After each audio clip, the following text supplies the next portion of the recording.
It ain't even loaded. He furrowed his heavy brow. Who are you, then? Someone send you after me? A client didn't care for your work on her stove. Specifically, the fact that you overlooked some common safety glyphs. She was burned quite badly. If Tane backed off much further, he'd be against the wall where the alley turned. He was far enough from the street now. This was the place. I'm really hoping that this is the part where you swear to change your ways and make things right with Miss Utress. Bitch shouldn't have tried to buy cheap. The price I offer, they ain't all going to be perfect. Iron Driver shrugged his massive shoulders. Should have paid someone bigger to come after me, too. Talking's done, thief. Tossing his knife from hand to hand, he started forward once more. This time, Tane didn't retreat. Instead, he reached into his pocket and crushed the seal on the charm inside. A translucent dome shimmered to life around Tane and Iron Driver, glowing a faint silver blue. Iron Driver glanced back at the silvery barrier just behind his shoulder and laughed. Too late to keep me out now. And finally, Tane allowed himself the smile he'd been holding back. Oh, it's not meant to keep you out. Kadka crouched atop the low brick warehouse on the south side of the alleyway, waiting for Carver to give the signal. As usual, he was talking too much, which was often amusing, but there was a mage to fight, and waiting on a rooftop was almost as boring as watching closed doors at the university. There was a reason she wasn't a guard anymore. The tattooed dwarf advanced, tossing his knife back and forth. A shimmer of silver then, and the shield was up. There it was, the signal.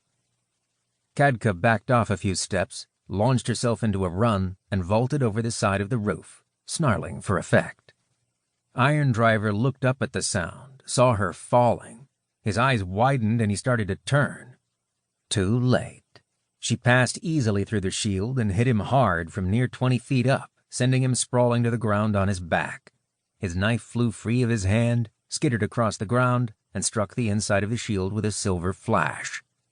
Even with the dwarf to break the momentum of her fall, the impact still knocked Kadka to her hands and knees. She and Iron Driver both gained their feet at the same time. Kadka flashed Iron Driver a sharp-toothed grin. Should have sent someone bigger, you said?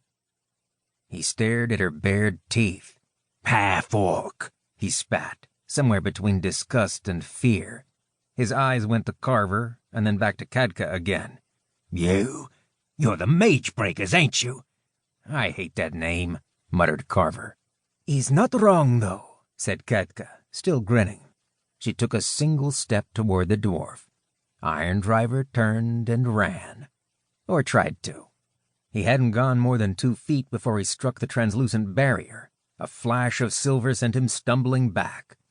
Carver had scribed the charm and commissioned it from Bastion, a reversed shield made to keep things in rather than out.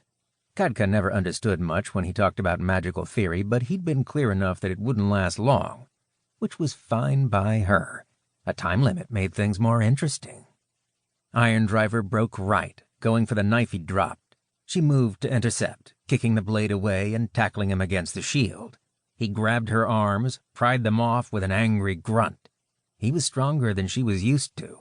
Ogren aside, there weren't many in Thalos who could grapple with her. A pleasant surprise. She laughed as he shoved her back.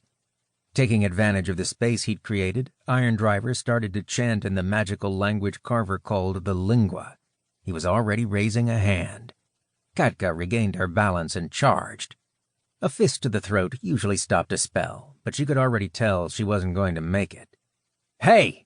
Carver's voice, and then a brass tube struck Iron Driver in the side of the face.